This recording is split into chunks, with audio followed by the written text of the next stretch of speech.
শত শত হাজার বছর ধরে সমগ্র পৃথিবীর মুসলিমরা ইমাম মেহেদীর প্রতীক্ষায় আছেন। তিনি এসে মুসলিমদের সকল অন্যায় অত্যাচার জুলুম থেকে উদ্ধার করবেন।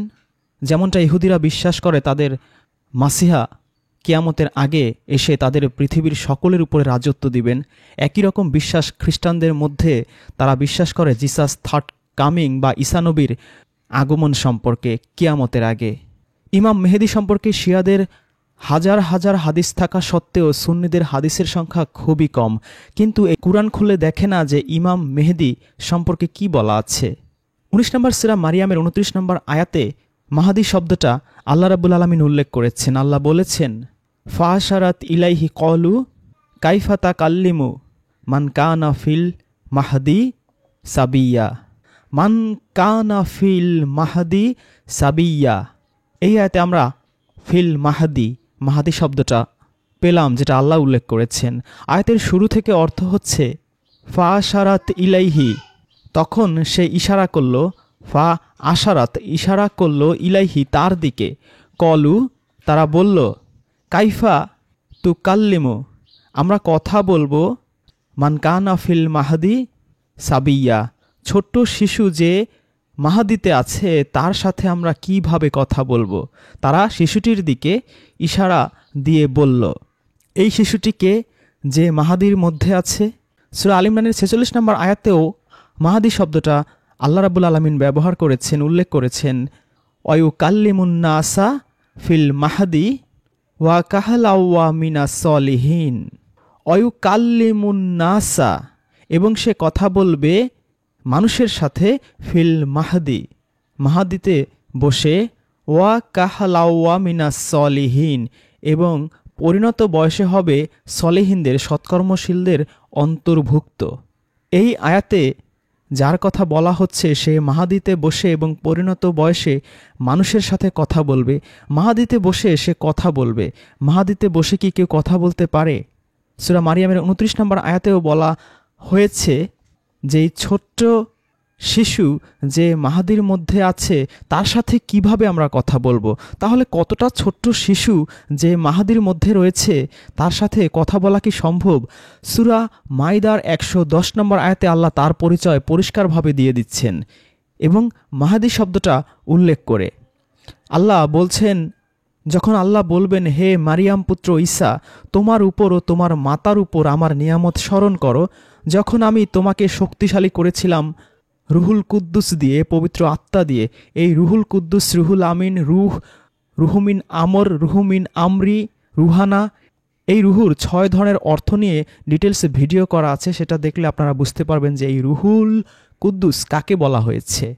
তো আল্লাহ বলছেন, যখন আমি তোমাকে শক্তিশালী করেছিলাম এই রুহুল কুদ্দুস দিয়ে, তুমি মানুষের সাথে কথা বলতে ফিল মাহাদি ওয়া কাহলাও ওয়া ইজ আল্লাম তুকা, এই মাহাদিতে থাকা অবস্থায় এবং পরিণত বয়সেও।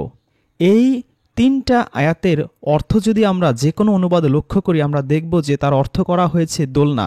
এই ঈসা নবী তিনি দোলনায় বসে কথা বলতেন। এতটাই ছোট্ট শিশু ছিল যে ওই বয়সে কোনো শিশুই পৃথিবীর কথা বলে না। এজন্য সূরা মারিয়ামের ২৯ নম্বর আয়াতে সবাই এই শিশুর দিকে ইশারা করে আশ্চর্য হয়ে জিজ্ঞেস করেছিল যে এই ছোট্ট শিশুর সাথে আমরা কিভাবে কথা বলবো। এই ছোট্ট শিশুকে সূরা মাইদার ১১০ নম্বর আয়াতে হাসরের মাঠে আল্লাহ প্রশ্ন করবেন আর বলবেন যে, হে মারিয়াম পুত্র ঈসা, তোমার উপর ও তোমার মাতার উপর আমার নিয়ামত স্মরণ করো, যখন আমি তোমাকে শক্তিশালী করেছিলাম রুহুল কুদ্দুস দিয়ে, তুমি মানুষের সাথে কথা বলতে মাহাদিতে থাকা অবস্থায়, মানে দোলনায় থাকা অবস্থায় এবং পরিণত বয়সে। আর যখন আমি তোমাকে শিক্ষা দিয়েছিলাম কিতাব, হিকমত, তাওরাত ও ইঞ্জিল, 4টা জিনিস শিক্ষা দিয়েছেন আল্লাহ, কিতাব, হিকমত, তাওরাত ও ইঞ্জিল। আর যখন আমার আদেশে কাদামাটি থেকে পাখির আকৃতির মতো গঠন করতে এবং তাতে ফুঁক দিতে, ফলে আমার আদেশে তা পাখি হয়ে যেত। আর তুমি আমার আদেশে জন্মান্ধ ও কুষ্ঠরোগীকে সুস্থ করতে, এবং যখন আমার আদেশে তুমি মৃতকে জীবিত বের করতে। আর যখন তুমি স্পষ্ট প্রমাণাদি নিয়ে এসেছিলে, তখন আমি বনী ইসরায়েলকে তোমার থেকে ফিরিয়ে রেখেছিলাম। অতঃপর তাদের মধ্যে যারা কুফরি করেছিল তারা বলেছিল, এ তো সুস্পষ্ট জাদু। কুরআন থেকে আমরা জানতে পারি মুসা নবীকে আল্লাহ 9টা মুজেজা দিয়েছিলেন, নিদর্শন দিয়েছিলেন। ঈসা নবীকেও আল্লাহ অজস্র মুজেজা দিয়েছেন। তার প্রথম মুজেজাটাই ছিল তিনি মাহাদিতে বসে, দোলনায় বসে মানুষের সাথে কথা বলতে পারতেন, মৃত মানুষকে জীবিত করতে পারতেন। কাদামাটি দিয়ে পাখির ভাস্কর্য বানিয়ে তাতে ফু দিলে তা সত্যিকারের পাখি হয়ে, প্রাণবন্ত পাখি হয়ে তা উড়ে যেত। জন্ম থেকেই অন্ধ সেই মানুষকে তিনি সুস্থ করে দিতে পারতেন, সে চোখে দেখতে পারত। এমনকি মৃত মানুষকেও তিনি জীবিত করতে পারেন। এত অজস্র মুজেজা আল্লাহ রাব্বুল আলামিন এই ঈসা নবীকে দিয়েছিলেন সেই ছোট্ট মাহাদিতে থাকা অবস্থাতেই। মাহাদি শব্দটা আরবি 3টা হরফ যোগে গঠিত, মিম, হা, দাল। এই মিম, হা, দাল সংযুক্ত হয়ে যে মৌলিক শব্দ গঠিত হয়েছে তা কুরআনে সর্বমোট 16 বার আল্লাহ রাব্বুল আলামিন উল্লেখ করেছেন। 74 নম্বর সূরার 14 নম্বর আয়াতে, 51 নম্বর সূরার 48 নম্বর আয়াতে, 74 নম্বর সূরার 14 নম্বর আয়াতে আরও একবার তিনি ব্যবহার করেছেন।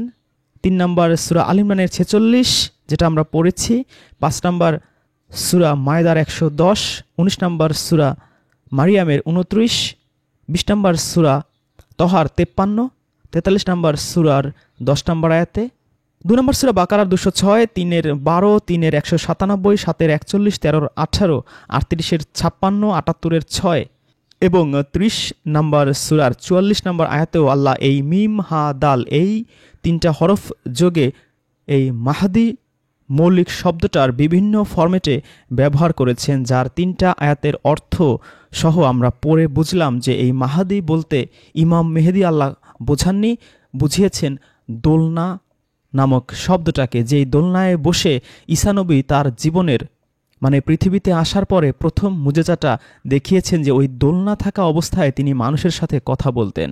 তাহলে প্রশ্ন উঠছে, এই মাহাদি কিভাবে ইমাম মেহেদী হয়ে উঠল, যার প্রতীক্ষায় 1000 বছর ধরে পৃথিবীর লক্ষ কোটি মুসলিম অধীর আগ্রহে অপেক্ষা করছে? এই বিষয়টা আমাদের বোঝা দরকার এবং সাথে সাথে এটাও স্মরণ রাখা দরকার যে কুরআন হচ্ছে ফুরকান, সত্য মিথ্যার পার্থক্যকারী। যে কোনো তথ্য, যে কোনো ইনফরমেশন যদি ধর্মের নামে চালানো হয় সেটা জাস্টিফাই করবে একমাত্র এই কুরআন। ইসলামের ইতিহাস এবং হুজুরদের বর্ণনা করা তথ্য অনুযায়ী সমস্ত নবীর তুলনায় ইমাম মেহেদীর জ্ঞান, গুণ ও শক্তি, সাহস অধিক থাকবে, কিন্তু তিনি নবী রাসূল হবেন না। ইমাম মেহেদী সকল নবী রাসূলদের চেয়েও বড় একটা কিছু স্বীকার করেও নবী রাসূলদের মর্যাদা বা তাদের সর্দার আখ্যা দিতে কেন হুজুররা দ্বিধান্বিত, সেটা একটু অ্যানালাইসিস করা দরকার। নূহ নবী 950 বছর মানুষকে আল্লাহর পথে ডেকেছেন, কিন্তু মাত্র 40 বা 80 জন এই 950 বছরের অমানসিক পরিশ্রমের পর আল্লাহর পথে এসেছিল। সেখানে ইমাম মেহেদী 10, 20, 30, 40 বছরে হাজার হাজার লক্ষ কোটি, অনেক রেওয়াতে বলা হয় পৃথিবীর সকল মানুষকেই আল্লাহর পথে নিয়ে আসবেন। তাহলে কত হাজার লক্ষ গুণ নূহ নবীর চেয়েও বেশি সফলতা অর্জন করবেন ইমাম মেহেদী, তা সহজেই অনুমেয়। মুসা নবী জীবিত থাকা অবস্থায়, নবুয়ত প্রাপ্ত অবস্থায় তিনি মাত্র 10 দিন বেশি ছিলেন তুর পাহাড়ে। এই 10 দিনের মধ্যেই তার কওম আল্লাহকে বাদ দিয়ে গরুর পূজা শুরু করে দিয়েছিল, যেখানে একজন রানিং নবী তাদের মাঝে উপস্থিত এবং সেই নবীর 9টা নিদর্শন তারা দেখেছে। সেই নবী নীল নদ থেকে, ফেরাউনের কবল থেকে বাঁচিয়ে নীল নদ পাড়ে দিয়ে তাদের বাঁচিয়ে এনেছে, যেই নীল নদের পানি তাদের জন্য রাস্তা হয়ে গিয়েছিল। যেই মুসা নবী লাঠি মাটিতে ফেললে তা সাপ হয়ে যেত এবং অন্যান্য সাপদের গিলে ফেলত। যেই মুসা নবী পাথরে আঘাত করে 12টা গোত্রকে 12টা ঝর্ণা বানিয়ে দিয়েছিলেন। যেই মুসা নবীর মাধ্যমে তারা আরও একটা মুজেজা দেখেছিল, জান্নাত থেকে মান্না সালোয়াত খাবার তাদের জন্য এসেছিল। এত এত মুজেজা দেখার পরেও, একজন রানিং নবী থাকার পরও তারা মাত্র 10 দিনের ব্যবধানে আল্লাহকে বাদ দিয়ে গরুর পূজা শুরু করেছে। এত এত মুজেজা দেখার পরও যখন মুসা নবী বলেছেন যে চলো তোমরা ওই এলাকায় যদি যুদ্ধ করো তাহলে তোমরা যুদ্ধে জয়ী হবে, ওই এলাকা তোমাদের হবে, তারা বলেছিল তুমি আর তোমার আল্লাহ গিয়ে তাদের সাথে যুদ্ধ করো, আমরা এখানে বসে রইলাম। একজন রানিং নবী থাকা অবস্থায় কিভাবে তার উম্মতেরা এরকম আল্লাহদ্রোহী হতে পারে, কিভাবে 950 বছর একজন রানিং নবীকে দেখার পরেও, তার দাওয়াত শোনার পরও হাজার হাজার লক্ষ মানুষ সেই নূহ নবীর কালেমার দাওয়াত প্রত্যাখ্যান করতে পারে। ঈসা নবী, মুসা নবী, ইব্রাহিম নবী থেকে শুরু করে যুগে যুগে শত শত হাজার হাজার নবীদের সাথে একই ঘটনা ঘটেছে। তারা সবাই মিলেও যত লক্ষ হাজার কোটি মানুষকেই আল্লাহর পথে আনতে না পেরেছেন, তার চেয়ে অনেক গুণ বেশি বর্তমান জনসংখ্যা হিসেবে মানুষকে ইমাম মেহেদী আল্লাহর পথে নিয়ে আসবেন, অথচ তাকে নবী রাসূলের মর্যাদা দেয়া হয়নি। আবার একই সাথে বিষয়টা কোরআনের অজস্র আয়াতের সাথে সাংঘর্ষিক। কারণ আল্লাহ রাব্বুল আলামিন সূরা ইউসুফের 103 নম্বর আয়াতে বলেছেন তার নবীকে, তুমি যতই প্রবল আগ্রহ ভরে চাও না কেন, অধিকাংশ মানুষই ঈমান আনবে না। এটা আল্লাহর ঘোষণা যে অধিকাংশ মানুষই ঈমান আনবে না। 10 জন মানুষের মধ্যে অর্ধেক হচ্ছে 5 জন, যদি অধিকাংশ ধরি কমপক্ষে 6 জনই ঈমান আনবে না। বাকি যে 4 জন ঈমান আনবে, সেই ক্ষেত্রেও আল্লাহ বলেছেন সূরা ইউসুফেরই 106 নম্বর আয়াতে, তাদের অধিকাংশ আল্লাহর প্রতি ঈমান আনে, তবে সেই সাথে শিরকও করে। তাহলে যেই 4 জন ঈমান এনেছে তার আবার অধিকাংশই ঈমান আনার সাথে সাথে শিরক করবে, মানে মুশরিক হয়ে যাবে। আর আমরা তো জানি যে আল্লাহ সকল গুনাহ ক্ষমা করবেন, কিন্তু শিরকের গুনাহ ক্ষমা করবেন না। 103 আয়াত অনুযায়ী তো 6 জন প্রথমেই বাদ পড়ে গেল, আর 106 নম্বর আয়াত অনুযায়ী বাকি যে 4 জন, তার অধিকাংশ মানে 2-এর বেশি, মানে 3 জনই মুশরিক, আল্লাহর প্রতি ঈমান আনার পরও শিরক করবে, মানে 1 জন টিকে রইল। প্রতি 10 জনে একেবারে অ্যাকুরেট হিসেব অনুযায়ী মাত্র 1 জন খাঁটি মুমিন মুসলিম হতে পারে। তাহলে 100 জনে 10 জন, মানে 10%। কিন্তু ইমাম মেহেদীর হাদিসগুলোতে বলা হচ্ছে যে পৃথিবীর সবাই আল্লাহর প্রতি ঈমান নিয়ে আসবে। অথচ সূরা ইউনূসের 99 নম্বর আয়াতে আল্লাহ বলছেন, আর তোমার রব যদি চাইতেন তাহলে পৃথিবীর সকলেই ঈমান নিয়ে আসতো। তবে কি মানুষের উপর তুমি জোর জবরদস্তি করবে যাতে তারা ঈমান আনে? আল্লাহ সূরা ইউনূসের 99 নম্বর আয়াতে বলছেন যে আল্লাহ চাইলে সবাই নিয়ে আসতো, এখনও নিয়ে আসতে পারে, কিন্তু আল্লাহ তা চান না। এ পুরোটাই মানুষের স্বাধীন ইচ্ছার উপর ছেড়ে দিয়েছেন। তবে মানুষ কি করবে সেটা আল্লাহ জানেন বলেই তিনি আল্লাহ। এ কারণেই তিনি সূরা ইউসুফের 103 ও 106 নম্বর আয়াতে আমাদের মোটামুটি একটা ধারণা দিয়েছেন যে কত পার্সেন্ট মানুষ ঈমান আনবে। সেটা হচ্ছে সর্বোচ্চ 10%, 10%। সূরা ইউনূসের 99 নম্বর আয়াতও তাই সমর্থন করছে, আল্লাহ চাইলে পৃথিবীর সবাই ঈমান নিয়ে আসতো। সূরা কফের 45 আয়াতে আল্লাহ বলছেন, তারা যা বলে আমি তা খুব ভালো করেই জানি, তুমি তাদের উপর জোর জবরদস্তিকারী নও, সুতরাং যে আমার শাস্তিকে ভয় করে তাকে কুরআনের সাহায্যে উপদেশ দাও। যুগে যুগে সকল নবী রাসূলদের প্রতি এটাই ছিল আল্লাহর অর্ডার, কারণ আল্লাহর সুন্নতে কোনো পরিবর্তন নেই, আল্লাহর নিয়মে রীতিতে বিধানে কোনো পরিবর্তন নেই। সকল নবী রাসূলরাই মানুষকে আল্লাহর দিকে ডেকেছেন, যার ইচ্ছে হয় ঈমান এনেছে, আর যার ইচ্ছে হয় ঈমান প্রত্যাখ্যান করেছে। 18 নম্বর সূরা কাহফের 29 নম্বর আয়াতে আল্লাহ বলেছেন, ওয়া কওলিল হাক্কু মির রব্বিকুম ফামান শাআ ফায়ুমিন ওয়া মান শাআ ফালইয়াকফুর। ওয়া কওলিল হাক্কু মির রব্বিকুম, সত্য হক তোমার রবের পক্ষ থেকে এসেছে। ফামান শাআ ফালইউমিন, যার ইচ্ছে হয় সে ঈমান আনুক, আর ওমান শাআ ফালইয়াকফির, যার ইচ্ছে হয় সে ইয়াকফির করুক, কুফর করুক, অস্বীকার করুক, প্রত্যাখ্যান করুক। আল্লাহ স্বাধীন ইচ্ছা দিয়ে দিয়েছেন, যার ইচ্ছে হয় সে ঈমান আনবে, আর যার ইচ্ছে হয় সে কুফরি করবে। কারো উপর জোর জবরদস্তি করার অর্ডার নেই। তাহলে ইমাম মেহেদী কি তলোয়ার দিয়ে, রাইফেল দিয়ে, AK-47 দিয়ে সবাইকে মুসলিম বানিয়ে ফেলবেন? আর যদি ইমাম মেহেদী এসে সবাইকে মুসলিম বানিয়ে ফেলেন, তাহলে তো ইমাম মেহেদী পৃথিবীতে আসার আগে যারা যারা পৃথিবীতে আছে বা এসেছিল তাদের প্রতি একটা বেইনসাফি, অন্যায়, জুলুম হয়ে যায়। কারণ আমরা তো জানি আল্লাহর দাওয়াত যারা দেয়, যারা হুজুর, আলেম, ওলামা, দাবিদার, তারা তো বলে মুসলিম ছাড়া ইহুদি, বৌদ্ধ, খ্রিস্টান, হিন্দু যারা আছে সবাই জাহান্নামে চলে যাবে। তাহলে ইমাম মেহেদী যদি আগেই আসতো তাহলে তো সবাই মুসলিম হয়ে যেত, কারো আর জাহান্নামে যাওয়া লাগতো না। তাহলে আল্লাহ কেন এখনই ইমাম মেহেদীকে পাঠাচ্ছেন না? কেন বর্তমান যুগে যারা ভিন্ন ধর্মের আছে শুধু শুধু তারা জাহান্নামে চলে যাবে শুধুমাত্র ইমাম মেহেদীর অভাবে? আর ইমাম মেহেদী যাদেরকে পাবেন তারা কতটাই সৌভাগ্যবান, ওই সময় আসলে এসে যত বড়ই খারাপ লোক থাকুক, ইহুদি থাকুক, বৌদ্ধ থাকুক, খ্রিস্টান থাকুক, হিন্দু থাকুক, সে অটোমেটিক ইমাম মেহেদির সোহবতে মুসলিম হয়ে যেত আর জান্নাতে চলে যেত। এটা কি বেইনসাফি নয়? বলা হয়ে থাকে শিয়ারা 12 ইমামে বিশ্বাসী। 12 ইমামে বিশ্বাসী যেই ফিরকা রয়েছে তাদের সংখ্যাই শিয়াদের মধ্যে বেশি। তাদের বিশ্বাস মতে ইমাম মেহেদির জন্ম 869 সালে হয়ে গিয়েছে। তারপর তিনি আত্মগোপনে চলে গিয়েছেন, ভবিষ্যতে আবার ফিরে এসে মুসলিম জাতির নেতা হবেন। 1200 বছর ধরেই তিনি বেঁচে আছেন। প্রশ্ন হচ্ছে, পৃথিবীতে সৃষ্টির শুরু থেকে আজ পর্যন্ত কোনো নবী রাসূল কি এরকম 1200 বছর আত্মগোপনে থেকে ধূপ করে আসমান থেকে মাটিতে পড়ে? এর কোনো ইতিহাস বা সাক্ষী আছে? নেই। আরও একটা হাদিসে বলা হয়েছে মেহেদী আসবেন আমার বংশধর হতে, তার কপাল হবে উজ্জ্বল, তার নাক হবে উঁচু। উম্মে সালমা থেকে বর্ণিত আরেক হাদিসে বলা হয়েছে যে আল্লাহ রাসূল বলেছেন ইমাম মেহেদীর আগমন হবে আমার পরিবারের ফাতেমার বংশধর হতে। যেই ইসলাম এসেছেই এই বংশ প্রথা নির্মূল করার জন্য, রক্তের যেই সম্পর্ক সেই সম্পর্ককে শিরোচ্ছেদ করার জন্য, সেই ইসলাম আল্লাহ রাসূলের ওফাতের পরেই আবার সেই রক্তের সম্পর্কের মধ্যে চলে গিয়েছে। এই রক্তের সম্পর্ক নিয়েই তো ইহুদিদের সাথে মুসলিমদের সাথে দ্বন্দ্ব শুরু হয়। ইহুদিরা বলতো মুহাম্মদ কিভাবে নবী হয়?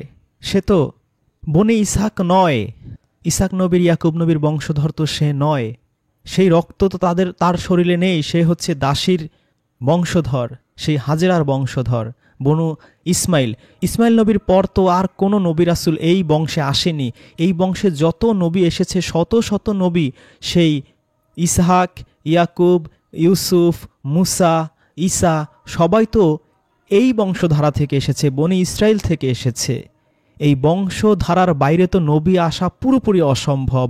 যেহেতু এই রক্তধারায় এই মুহাম্মদ আসেনি, সেহেতু সে সত্যিকারের নবী নয়। আল্লাহ রাসূলের সাথে ইহুদিদের সবচেয়ে বড় ঝামেলাটাই ছিল এই বংশধারা, রক্তধারা নিয়ে। ইসলাম এসেছেই এই রক্তধারা, বংশধারা, বংশের গরিমা ধূলিসাৎ করে দিতে। সেই বদরের যুদ্ধে এক পাশে কাফিররা 1000, আরেক পাশে মুসলিমরা 313 জন। এক পাশে বাবা, আরেক পাশে সন্তান। বাবার শত্রু হচ্ছে তার পুত্র, ভাইয়ের শত্রু হচ্ছে ভাই, বোনের শত্রু হচ্ছে বোন। এক পাশে চাচা, আরেক পাশে ভাতিজা। দুজন দাঁড়িয়ে আছে দুজনের কল্লা ফেলে দেওয়ার জন্য, দুজনের রক্ত প্রবাহিত করার জন্য, দুজনকে শিরোচ্ছেদ করার জন্য। তখন রক্তের সম্পর্কের চেয়ে বড় সম্পর্ক হয়ে দাঁড়িয়েছে ইমানের সম্পর্ক, মুসলিমের সম্পর্ক, ইমানদারের সম্পর্ক, মুমিনের সম্পর্ক। রক্তের বন্ধনের চেয়ে ইমানি বন্ধনই তখন সবচেয়ে বড় হয়ে দাঁড়িয়েছিল। যেই নবীর জন্মের পর আবু লাহাব দাসী মুক্ত করে দিয়েছিল, আনন্দ উৎসব করেছিল, যেই আবু লাহাব নবীর 2 মেয়েকে নিজের 2 পুত্রের জন্য পুত্রবধূ বানিয়ে নিয়েছিল, যেই আবু লাহাব নবীকে এত ভালোবাসতেন, এত স্নেহ করতেন, নবীর সাথে বেয়াই সম্পর্ক স্থাপন করেছিলেন, সেই আবু লাহাবকে যখন লা ইলাহা ইল্লাল্লাহর দাওয়াত দেয়া হয়েছিল, সেই আবু লাহাব হয়ে গিয়েছিল সেই প্রিয় ভাতিজার জানের দুশ্মন। তার 2 পুত্রের সাথে আল্লাহর রাসূলের 2 কন্যা রুকাইয়া, জায়নবের তালাক হয়ে গিয়েছিল। রক্তের সম্পর্ক তখন শত্রুর সম্পর্কে পরিণত হয়েছিল। আজকে যেই স্বামী স্ত্রী ছিল, আবু লাহাবের পুত্র আর আল্লাহর রাসূলের কন্যা, এই লা ইলাহা ইল্লাল্লাহর কালেমা, এই ইমানি শক্তি তাদের বিচ্ছেদ ঘটিয়েছিল। ইসলাম এসেছে এই রক্তের সম্পর্কের বহু হাজার গুণ ঊর্ধ্বে উঠে মানুষকে, সারা পৃথিবীর মানুষকে ইমানের বন্ধনে আবদ্ধ করতে, মুমিনের বন্ধনে আবদ্ধ করতে, মুসলিমের বন্ধনে আবদ্ধ করতে। সেই রাসূল কি বলতে পারেন আবার সেই ইহুদিদের, সেই বনী ইসরাঈলীদের ধারা, আমার বংশ পরম্পরায় এই নবুয়ত, এই রিসালাত, এই ইমামত, এই আমিরগিরি, এই রাজতন্ত্র এগুলো চলতে থাকবে? এটা তো পুরোপুরি কোরআনের সাথে সাংঘর্ষিক। বদরের যুদ্ধেই তো আমরা দেখতে পাই রক্ত আপন নয়। যদি ঈমান না থাকে তোমার মধ্যে, তুমি যতই আমার রক্তের বাবা হও, মা হও, ভাই হও, বোন হও, বন্ধু হও, ভাতিজা হও, ভাগিনা হও, স্ত্রী হও, পুত্র হও, তোমার সাথে আমার কোনো মহব্বত নাই, আমার কোনো ভালোবাসা নাই। তোমার সাথে আমার দুশ্মনের সম্পর্ক, শত্রুর সম্পর্ক। আমি তোমার শিরোচ্ছেদ করতে চাই, তোমার কল্লা ফেলে দিতে চাই, কারণ তুমি তাগুতের অনুসারী, শয়তানের অনুসারী, আর আমি আল্লাহর অনুসারী, আমি ইসলামের অনুসারী, আমি দ্বীনের অনুসারী। সূরা হুজরাতের 13 নম্বর আয়াতে আল্লাহ এই কারণেই বলেছেন, এই পৃথিবীতে আল্লাহর দৃষ্টিতে সবচেয়ে মর্যাদাবান, সবচেয়ে সম্মানিত হচ্ছে যারা মুত্তাকি, তারা। কোনো বংশ মর্যাদা, বংশ পরম্পরা এখানে ঊর্ধ্বে তুলে ধরা হয়নি। নূহ নবীর রক্তের সন্তান যখন পানিতে ডুবে যায়, নূহ নবী যখন ডাক দিয়েছিল, আল্লাহ আমার সন্তান, আল্লাহ বলেছিল, না, সে তোমার সন্তান নয়, সে তোমার পরিবারের কেউ নয়, খবরদার তুমি তাকে আর ডাকবে না। লূত নবীর স্ত্রী, একই ঘটনা। ইব্রাহিম নবীর পিতা, একই ঘটনা। যুগে যুগে শত শত নবী রাসূলরা এসেছেন যাদের সন্তান, পুত্র, স্ত্রী, কন্যা, পিতা, মামা, চাচা, ফুফা এভাবেই রক্তের সম্পর্ক থেকে ঊর্ধ্বে উঠে শত্রুর সম্পর্কে, দুশ্মনের সম্পর্কে একসময় জড়িয়ে গিয়েছিল। যারা রক্তের আপন ছিল তারাই হয়ে গিয়েছিল জানের দুশ্মন। কুরআনে অজস্র আয়াত আছে যে আল্লাহ বলেছেন যে, হে মানুষ, হাসরের মাঠে তোমাদের পিতা, মাতা, ভাই, বোন সবাই একজন অন্যজনকে দেখে পালাবে। এই পৃথিবীতে এরা সবাই তোমাদের পরীক্ষা স্বরূপ। তোমাদের অনেকের স্ত্রী সন্তান তো তোমাদের শত্রু। এইভাবে আল্লাহ বারবার সাবধান করেছেন রক্তের সম্পর্কে যেন আমরা মজে না যাই, মগ্ন হয়ে না থাকি। ঈমান আমল ঠিক করাটাই হচ্ছে এই পরীক্ষার মাঠে আমাদের সবচেয়ে বড় কাজ। রক্তের সম্পর্কের মোহে যেন আমরা না পড়ে যাই। সেখানে আল্লাহর রাসূল বলেছেন, আমার বংশধর থেকেই আসবে ইমাম মেহেদী। পুরোপুরি কুরআনের মূল শিক্ষার সাথে সাংঘর্ষিক এই হাদিস। এই রক্ত পূজা, বংশ পরম্পরা পূজা, রাজতন্ত্র পূজা, এটা ইসলাম, এই কুরআন কিভাবে সমর্থন করে যদি তার মধ্যে সেই ঈমানই না আসে? এরপর আবু সাঈদ খুদরি থেকে আরেকটা হাদিস আছে যে ঈসা ইবনে মরিয়াম যে ইমামের পিছনে নামাজ পড়বেন তিনি হবেন আমাদের মধ্য থেকে। জাবের রাদিয়াল্লাহু থেকে আরেকটি হাদিস আছে যে ঈসা আলাইহিস সালাম যখন অবতরণ করবেন তখন মুসলমানদের আমির তাকে বলবেন, আসুন আমাদের নামাজের ইমামতি করুন। ঈসা আলাইহিস সালাম বলবেন, বরং তোমাদের আমির তোমাদের মধ্য হতে। এই উম্মতের সম্মানের কারণেই তিনি এই মন্তব্য করবেন। একজন নবী, কত উঁচু মাপের নবী, আল্লাহ যাকে বলেছেন রুহুল্লাহ, আল্লাহ যাকে রুহুল কুদ্দুস দিয়ে শক্তিশালী করেছেন, আল্লাহ যার মায়ের কাছে রুহ পাঠিয়ে ধন্য করেছেন, যার মা এই পৃথিবীতে ঈসা নবী আসবে বলে আত্মহত্যা করতে চেয়েছিল কারণ তার বাবার পরিচয় ছিল না, এতটা সমাজের সাথে যুদ্ধ করে ঈসা নবীকে গর্ভে ধারণ করেছিলেন, যে ঈসা নবী দোলনায় বসে কথা বলেছিল, যে ঈসা নবী মৃতকে জীবিত করতে পারত, যে ঈসা নবীকে ইনজিল নামক আসমানি কিতাব আল্লাহ দান করেছিলেন, হিকমত দান করেছিলেন, তাওরাতের শিক্ষা দান করেছিলেন, সেই নবীর চেয়েও একজন সাধারণ যিনি কোনো নবী নন, কোনো রাসূল নন, সেই ইমাম মেহেদীকে বানানো হয়েছে তাদের নেতা। তার পেছনে ঈসা নবী নামাজ পড়বেন। প্রশ্ন হচ্ছে কিভাবে নামাজ পড়বেন, কোন তরিকায়, কোন পথে, কোন মতে, কোন ফিরকায় তিনি নামাজ পড়বেন? এই দুজন কি হানাফি, শাফি, মালিকি, হামলি তরিকায় নামাজ পড়বেন না শিয়াদের তরিকায় নামাজ পড়বেন? তারা কি জোরে আমিন বলবেন না আস্তে আমিন বলবেন? তারা কি পেটে হাত বাঁধবেন না বুকে হাত বাঁধবেন? তারা কি মাঝহাবি হবেন না লা মাঝহাবি হবেন? নাকি আহলে হাদিস, ওহাবি, সালাফি মিলিয়ে নতুন কোনো মতবাদ দাঁড় করাবেন? তারা কি পীরবাদী হবেন না মাজারবাদী হবেন?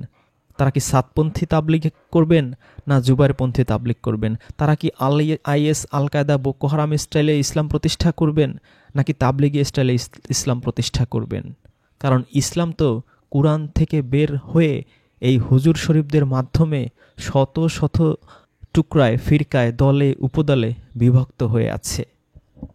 এই যে হুজুর শরীফে হুজুররা, আলেম ওলামারা, পীর ওলিয়া আউলিয়া, গাউস কুতুবরা শত শত হাজার হাজার ভবিষ্যৎবাণীর হাদিস আমাদের শোনান। এই ভবিষ্যৎবাণী কি আল্লাহর রাসূল করতে পারেন বা করতে পেরেছেন বা করেছেন? কুরআন কি বলে?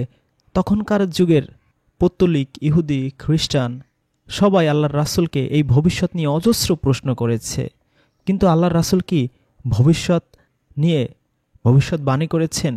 সূরা আনামের 50 নম্বর আয়াতে আল্লাহ তার রাসূলকে বলছেন, বলো, আমি তোমাদের এটা বলি না যে আমার নিকট আল্লাহর ধন ভাণ্ডার আছে, ভবিষ্যৎ সম্বন্ধেও আমি জানি না, গায়েব সম্বন্ধেও আমি জানি না, এবং তোমাদেরকে এটাও বলি না যে আমি ফেরেশতা, আমার প্রতি যা ওহী হয় আমি শুধু তারই অনুসরণ করি। শোনো, অন্ধ ও চক্ষুষ্মান কি সমান? তোমরা কি অনুধাবন করো না? সূরা আরাফ আয়াত 188। বলো, আল্লাহ যা ইচ্ছা করেন তা ব্যতীত আমার নিজের ভালো মন্দের উপরও আমার কোনো অধিকার নেই। আমি যদি ভবিষ্যতের খবর জানতাম, গায়েবের খবর জানতাম, অদৃশ্যের খবর জানতাম, তবে তো আমি অনেক কল্যাণ লাভ করতে পারতাম এবং কোনো বিপদই আমাকে স্পর্শ করতে পারত না। আমি তো শুধু মুমিনদের জন্য সতর্ককারী ও সুসংবাদবাহী মাত্র। সূরা ইউনূস আয়াত 20। এরা বলে, তার প্রতিপালকের নিকট থেকে তার নিকট কোনো নিদর্শন অবতীর্ণ হয় না কেন? শোনো, ভবিষ্যতের জ্ঞান তো কেবল আল্লাহরই, অদৃশ্যের জ্ঞান তো কেবল আল্লাহরই। তোমরা প্রতীক্ষা করো, আমিও তোমাদের সঙ্গে প্রতীক্ষা করছি। সূরা হুদ আয়াত 31। আমি তোমাদের বলি না যে আমার নিকট আল্লাহর ধন ভাণ্ডার আছে, আর না ভবিষ্যৎ সম্বন্ধে আমি অবগত, এবং আমি এটাও বলি না যে আমি ফেরেশতা। তোমাদের দৃষ্টিতে যারা হেয় তাদের সম্বন্ধে আমি বলি না যে আল্লাহ তাদের কখনোই মঙ্গল করবেন না। তাদের অন্তরে যা আছে তা আল্লাহ সম্যক অবগত। তাহলে আমি অবশ্যই জালিমদের অন্তর্ভুক্ত হব। সূরা ইউনূস আয়াত 49। শোনো, আল্লাহ যা ইচ্ছে করেন তাছাড়া আমার নিজের লাভ লোকসানের উপর আমার কোনো ক্ষমতা নেই। সূরা তওবা আয়াত 101। মরুবাসীদের মধ্যে যারা তোমাদের আশেপাশে আছে তাদের কেউ কেউ মুনাফিক, এবং মদিনাবাসীদের মধ্যেও কেউ কেউ কপটতায় সিদ্ধ। তুমি তাদের জানো না, আমি জানি। আল্লাহর রাসূল যদি জানতেন, এই গায়বী এলেম তার থাকতো, তাহলে আল্লাহ তো বলতেন না যে তুমি তাদের চেনো না, জানো না, আমি তাদের জানি। সূরা ইউনূস আয়াত 102। তারা কি তাদের পূর্বে যা ঘটেছে অনুরূপ ঘটনারই আশা করে? শোনো, তোমরা প্রতীক্ষা করো, আমিও তোমাদের সাথে প্রতীক্ষা করছি। সুতরাং এই ভবিষ্যৎবাণী, এই ইমাম মেহেদী, এসব নিয়ে যত হাজার হাজার লক্ষ লক্ষ হাদিস বানানো হয়েছে তা পুরোপুরি কোরআনের সাথে সাংঘর্ষিক এবং আল্লাহর রাসূলকে এক সুপার পাওয়ার, সুপারম্যান হিসেবে প্রতিষ্ঠিত করার অপচেষ্টা, এবং এই ইমাম মেহেদী ধোয়া তুলে যুগে যুগে শত শত বছর ধরে মুসলিমদের অকর্মণ্য বানানোর এক পায়তারা মাত্র।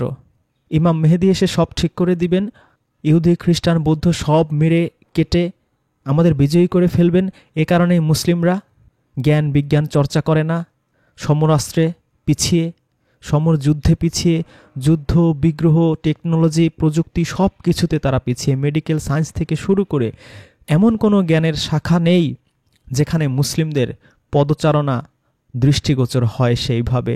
যেখানে পৃথিবীতে মাত্র 1-1.5 কোটি ইহুদি তারা 50-এর উপরে নোবেল পুরস্কার পায়, সেখানে মুসলিমরা পায় মাত্র 4 থেকে 5টা দেশের। মুসলিমরা এভাবে অকর্মণ্য হয়ে পড়ে আছে। তাদের ইমাম মেহেদীরা এসে তাদের সবার উপরে বিজয়ী করবেন। অথচ আল্লাহ কুরআনে বলেছেন, যে জাতি নিজের ভাগ্য উন্নয়নের চেষ্টা করে না, আমি তাদের ভাগ্য উন্নয়ন করি না। মহান আল্লাহ আমাদের সবাইকে উপলব্ধি করার তৌফিক দান করুন এবং প্রত্যেকের ঘরে একটা ছোট্ট ইমাম মেহেদী এনে দোল খাওয়ার ব্যবস্থা করে দিন। আমরা যেন বলতে পারি, দোল দোল দোলনি, রাঙা মাথার চিরুনি, মেহেদী মেহেদী, তোমার উপরেই আমি দোল খাচ্ছি।